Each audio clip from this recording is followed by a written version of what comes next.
Hello నమస్తే, welcome to our channel. నేను మీ అనిల్. చిన్నారి జాహ్నవి ఎక్కడ? ఈ రోజుకి పాప తప్పిపోయి సరిగ్గా 11 రోజులు కావస్తా ఉంది. అయినా ఇప్పటికీ చిన్నారి జాహ్నవి జాడ దొరకలేదు. జూన్ 6వ తేదీ నాడు ఇంటి నుండి నానా నానా అంటూ పరిగెత్తిన చిన్నారి తిరిగి ఇంటి రాలేదు. పాపతో పాటు వెళ్ళినటువంటి పెంపుడు కుక్క 3 రోజులకు తిరిగి వచ్చింది.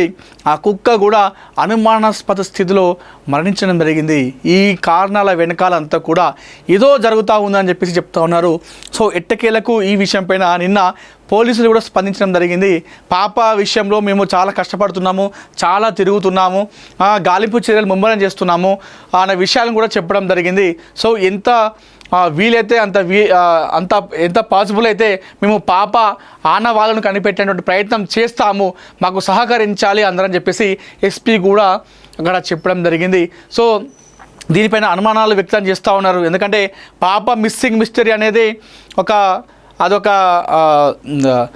చర్చలాగా మారింది. ఈ నేపథ్యంలో కుక్క చనిపోవడం విషయం ఏదైతుందో అది కూడా ఒక అనుమానాస్పద మారింది. ఎందుకంటే ఆ కుక్కనే ప్రస్తుతం మెయిన్ కీ రోల్ ఉంది ఆధారంలో. ఏదైతే పోలీసులకు ఏకైక ఉన్నటువంటి ఆధారం కుక్క మాత్రమే అనుకున్నారు. ఆ కుక్క కూడా చనిపోవడంతో ఇప్పుడు మళ్ళీ మొదటికి వచ్చింది. సో పోలీసులు ఇప్పటికే 7 టవర్ల పరిధిలోని ఏదైతే అక్కడ పామాయిల్ తోట ఉందో తుని మండలం సిహెచ్ అగ్రహారం పరిధిలోని 7 టవర్లలో 4958 ఫోన్ డేటాను కలెక్ట్ చేసుకున్నారు. ఆ ఫోన్ డేటాలో ఎవరెవరు ఏం మాట్లాడుకున్నారనే విషయాలను కూడా వాళ్ళు సెర్చ్ చేస్తున్నారు, వింటున్నారు. ఇప్పటికీ జాడలేని జాహ్నవి ఆ చిన్నారి మరి ఎప్పుడు ఇంటికి వస్తుంది, ఎప్పుడు ఇంటి ముఖం పడుతుంది, ఎప్పుడు తమ తల్లిదండ్రుల ఒడిలో కూర్చొని ఆ చిన్నారి ఆడుకుంటుంది అనేది ఇప్పటికి ఒక ప్రశ్నలాగానే మిగిలిపోయింది. మరి ఈ విషయంలో పోలీసులు వాస్తవాన్ని కూడా చాలా కష్టపడుతున్నారు. ఏ విధంగానైనా చిన్నారిని తీసుకురాలనే ఉద్దేశంతో వాళ్ళు చాలా శ్రమిస్తున్నారు. సో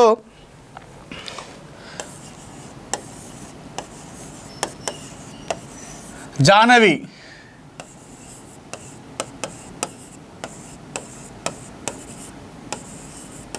మిస్సింగ్ మిస్టరీ ఈ రోజుకి 11 days పూర్తయిపోయింది పాప తప్పిపోయి. అయితే ఇందులో అనుమానాలు ఏందా అని చెప్పేసి మనం ఒకసారి మాట్లాడుకుంటే ఇందులో ప్రధానంగా పాప ఒకటి,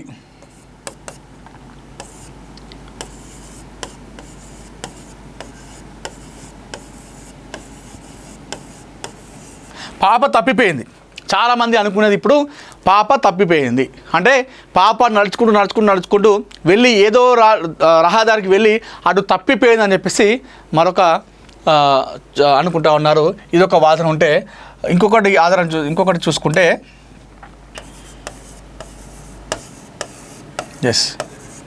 పాప కిడ్నాప్ అయింది. మరొక అంశం చూసుకుంటే ఇందులో పాపను కిడ్నాప్ చేయడం జరిగింది. పాప కిడ్నాప్ గురైంది, ఎవరో పాపని కిడ్నాప్ చేశారని చెప్పేసి చెప్తా ఉన్నారు. అదే మరికొంతమంది ఎలా అంటున్నారంటే పాప ఇంటి దగ్గరకు వచ్చి అపహరిస్తారేమో కిడ్నాప్ అంటారు. పాప అనుకోకుండా ఇంటి నుండి బయటికి పరిగెత్తుకుంటూ వచ్చింది, అలాంటప్పుడు కిడ్నాప్ ఏ విధంగా చేస్తారు? కిడ్నాప్ అంటే ప్లాన్తో చేస్తారు. మరి పాప తనకు తానే బయటకు వచ్చేసింది కదా, సో ఇది కిడ్నాప్ చేసే అవకాశం లేదని మరికొంతమంది కొట్టిపరుస్తున్నారు. కానీ పాప బయటకు వచ్చిన తర్వాత ఎవరికో కనిపించింది, వారు పాపని అపహరించారు అని చెప్పేసి మరొక వాదన. 3,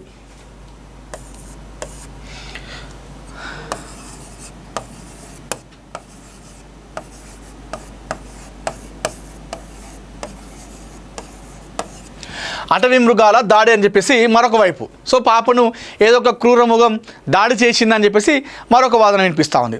ఏది అక్కడ సైడ్ అటు వెళ్తే నక్కలు, ఏలుగు బంట్లు ఉంటాయని చెప్పేసి కొంతమంది చెప్తున్నారు. అటవీ మృగాలు, అడవి కుక్కలు కూడా ఉంటాయంట అటు సైడ్. ఆ అడవి మృగాలు ఏదో పాప పైన దాడి చేసే ఉంటాయని చెప్పేసి మరికొంతమంది వాదన అయితే నడుస్తూ ఉంది. ఇక మరొక వైపు చూసుకుంటే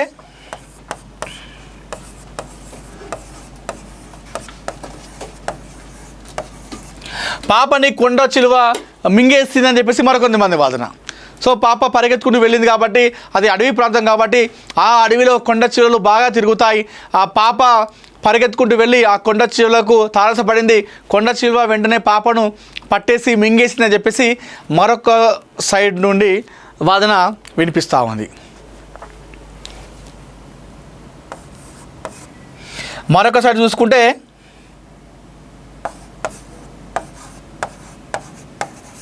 గ్యాంగ్ అని చెప్పేసి ఏదో గ్యాంగ్ పాపను అపహరించింది అంటే ఇక్కడ కిడ్నాప్ అంశం మనం తీసుకున్నాము. అది ఆ కిడ్నాప్లో మనం కొన్ని రకాలు చూసుకోవాలి. ఇది వారి బంధువులు ఎవరైతే ఉన్నారో వాళ్ళు ఎవరేమైనా వీరిపైన పగతో చేశారా, లేదంటే గతంలో వారికి ఆ స్థానికులు వారితో గొడవ పెట్టుకున్న వాళ్ళు ఏదైనా చేశారా అనేది కూడా మనం చూసుకోవచ్చు. ఇక్కడ గ్యాంగ్ అంటే ఏదైతే అక్కడ అటు సైడు ఒరిస్సా గ్యాంగులు అని చెప్పేసి కొంతమంది కూలీలు వలస కార్మికులు వస్తారంట, మరి వారి పని అనేది కూడా చాలామంది అనుకుంటా ఉన్నారు.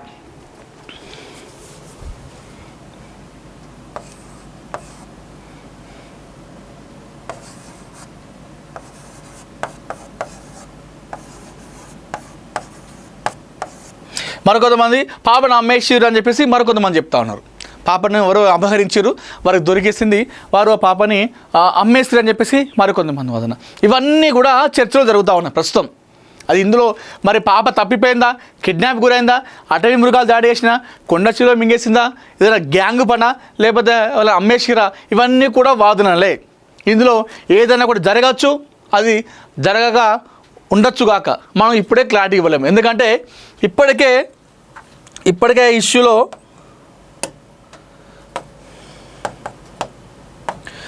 ఈ విషయంలో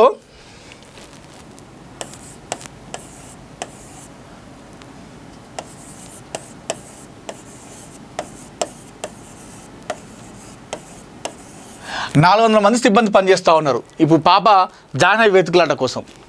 ఇందులో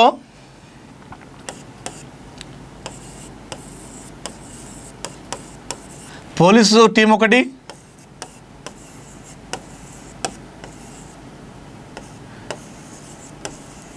అటవీ శాఖ ఒకటి,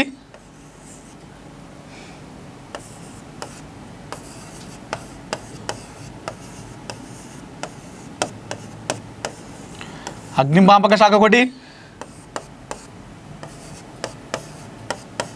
SDRF ఒకటి, పవన్ కళ్యాణ్ ఆదేశాల మేరకు NDRF బలగాలు కూడా దిగినాయి. దీంతో పాటుగా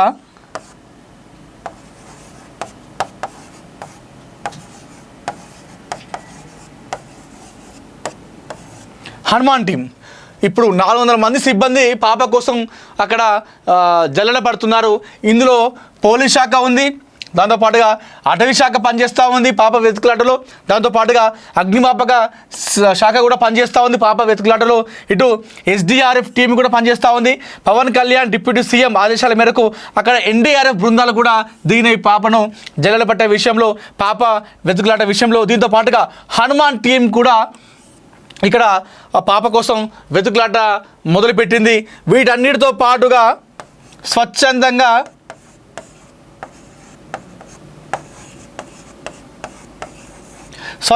అక్కడ స్థానికులు వచ్చి పాప కోసం వెతుకులాటను ముమ్మరం చేస్తూ ఉన్నారు. ఏదైతే ఇటు పోలీస్ శాఖ, అటవీ శాఖ, అగ్నిమాపక శాఖ, SDRF, NDRF, హనుమాన్ టీములకు అక్కడ స్థానికులు మద్దతు తెలుపుతూ ఉన్నారు, సపోర్ట్ చేస్తూ వారంతటిగా వారే స్వచ్ఛందంగా బయటికి వచ్చి పాప కోసం ఆ అటవీలో మొత్తం కూడా వెతుకులాట ప్రారంభించడం జరిగింది. వెతుకులాడుతున్నారు. ఏదేమైనా సరే పాపను క్షేమంగా రావాలని చెప్పేసి 2 తెలుగు రాష్ట్రాల ప్రజలు మొత్తం కూడా దీనిపైన మాట్లాడుతూ ఉన్నారు. ఇప్పటికే చంద్రబాబు నాయుడు అదేవిధంగా పవన్ కళ్యాణ్ ఇద్దరు కూడా ఈ చిన్నారి కేసు విషయంలో చాలా సీరియస్గా ఉన్నారు. అది పోలీసులకి ఎప్పటికప్పుడు సమాచారం తెలుసుకుంటూ వారు ఆరా తీస్తూ ఉన్నారు. అవసరమైతే మా ప్రభుత్వం నుండి పూర్తి సహకారం ఇస్తాం, మీకు ఎన్ని టీములు కావాలన్నా ఆ టీంలను పంపిస్తాం, మీరు ఏ విధంగా సరే పాపను సురక్షితంగా క్షేమంగా తీసుకొని రావడానికి ప్రయత్నాలు చేయండి అని చెప్పేసి చెప్తా ఉన్నారు. సో ఇప్పుడు ఇంతమంది 400 మంది పనిచేస్తూ ఉన్నారు. దాంతోపాటుగా స్థానికులు, గ్రామస్తులు, అక్కడ కొంతమంది జర్నలిస్టులు కూడా వెళ్ళి అక్కడ వీడియోలు చేస్తూ ఆ అటవీలో తిరుగుతూ ఉన్నారు. పాప గాలింపు చర్యలు చేపడతా ఉన్నారు. సో ఇదంతా ఓకే. ఇంతకుముందు మనం మాట్లాడుకున్నాం, అటవీ మృగాలు దాడి చేసినాయా, లేదంటే కొండ చిలువ మింగేసిందా, లేదంటే తప్పిపోయిందా, లేదంటే కిడ్నాప్ గురైందా, లేదంటే గ్యాంగు పనా, లేదంటే అమ్మేసిరా, ఇవన్నీ కూడా ఊహాగానాలు మాట్లాడుకున్నాం. కానీ ప్రస్తుతం ఎందుకంటే ఒక్కొక్క దాంట్లో ఒక్కొక్కలాగా వస్తూ ఉంది, ప్రజలకు ఒక క్లారిటీ అనేది లేదు. సో మనం ఆ క్లారిటీ తెలుసుకునే ప్రయత్నం చేద్దామంటే దానిలో తెలుసుకోవడానికి భాగంగా మనం ఒక్కొక్క ఛానల్లో, ఒక్కొక్క పేపర్లో ఒక్కొక్కలాగా కథనాలు వినిపిస్తూ ఉన్నాయి. అయితే ఈ నేపథ్యంలో మనం ఇప్పుడు సో ఒకసారి గూగుల్ని అడుగుదాం మనం. గూగుల్ మనకి కరెక్ట్గా ఇన్ఫర్మేషన్ ఇచ్చే అవకాశం ఉంటుంది కాబట్టి ఒకసారి గూగుల్ అడిగే ప్రయత్నం చేద్దాము. మరి గూగుల్ ఏం చెప్తా ఉంది ఈ చిన్నారి విషయంలో, లేటెస్ట్ అప్డేట్ ఏంది? ఒక క్లారిటీ లేదు, ఏది ఓపెన్ చేసినా కూడా ఎందులో ఒక్కొక్కలాగా కథనం వస్తూ ఉంది, ప్రజలకు ఒక క్లారిటీ లేదు. కాబట్టి మనం ఒకసారి గూగుల్ ఏఐని అడిగే ప్రయత్నం చేద్దాము. 3 నెలల చిన్నారి పరిస్థితి ఎట్లా ఉందనేది చూద్దాం. తాజా అప్డేట్స్ అండ్ గాలింపు చర్యలు, రంగంలోకి ప్రత్యేక బృందాలు. AP deputy CM Pawan Kalyan ఆదేశాల మేరకు గాలింపు చర్యలకు తీవ్రతరం చేశారు. ప్రస్తుతం ఎన్డీఆర్ఎఫ్ బృందాలు, శ్రీశైలం టైగర్ బెటాలియన్ సిబ్బంది అడవుల్లో గాలించడంలో ప్రత్యేక నైపుణ్యం కలిగిన హనుమాన్ టీమ్స్ రంగంలోకి దిగినాయట. సో పవన్ కళ్యాణ్ ఈ ఇష్యూ పైన మొదటి నుండి కూడా చాలా సీరియస్గా ఉన్నారు. పాప క్షేమంగా రావాలన్న ఉద్దేశంతో అధికారులతో ఎప్పటికప్పుడు ఆయన ఆరా తీస్తూ ఉన్నారు. సుమారు 500 ఎకరాల విస్తీర్ణంలోని పామాయిల్ తోటలు, దట్టమైన పొదలు, కొండ ప్రాంతాల్లో థర్మల్ డ్రోన్ కెమెరాల సహాయంతో అణువు కూడా శోధిస్తూ ఉన్నారు ఒక పాప కోసం. సో దొరికిన క్లూస్ అండ్ మిస్టరీలు ఏంటో చూద్దాం. జాహ్నవి అదృశ్యమైన సమయంలో ఆమెతో పాటు వెళ్ళిన పెంపుడు కుక్క 3 రోజుల తర్వాత ఒంటరిగా ఇంటికి తిరిగి వచ్చింది. పోలీసులు దానికి జీపీఎస్ ట్రాకర్ అమర్చి క్లూస్ కోసం ప్రయత్నించారు. అయితే ఆ పెంపుడు కుక్క అనుమానాస్పద స్థితిలో మృతి చెందడం ఈ కేసులో పెద్ద ట్విస్ట్గా మారిందని చెప్పేసి చూసుకోవచ్చు. అయితే సెర్చ్ ఆపరేషన్ సమయంలో కొండ ప్రాంతంలో చిన్నపిల్లల ఏడుపు వినిపడినట్లు వార్తలు రావడంతో ఆ ప్రాంతంలో 4 అనుమానాస్పద స్పాట్లను గుర్తించి ప్రత్యేకంగా ఫోకస్ చేయడం జరిగింది. సో సర్చ్ ఆపరేషన్ చేసినప్పుడు ఆ కొండ ప్రాంతంలో చిన్నారి ఏడ్చినట్టుగా వాళ్ళకు శబ్దాలు వినిపించినాయట. సో ఆ శబ్దాల దాన్ని బట్టి కూడా ఫోకస్ చేస్తూ ఉన్నారు అక్కడ టీం అని కూడా. రాజమండ్రి పరిసర ప్రాంతాల్లో ఒక చిన్నారిని కొందరు తీసుకెళ్తున్నట్లు కొన్ని సీసీటీవీ దృశ్యాలు సోషల్ మీడియాలో వైరల్ అవుతుండడంతో పోలీసులు ఆ కోణంలో తనిఖీలు చేస్తూ ఉన్నారు. ఏదైతే రాజమండ్రి పరిసర ప్రాంతాల్లో ఒక ముసలి దంపతులు, వృద్ధ దంపతులు ఒక చిన్నారిని ఎత్తుకొని వెళ్తున్నట్టుగా కథనాలు వచ్చినాయి. ఒక యూట్యూబర్ వీడియో కింద ఒక వ్యక్తి కామెంట్ చేయడం జరిగింది.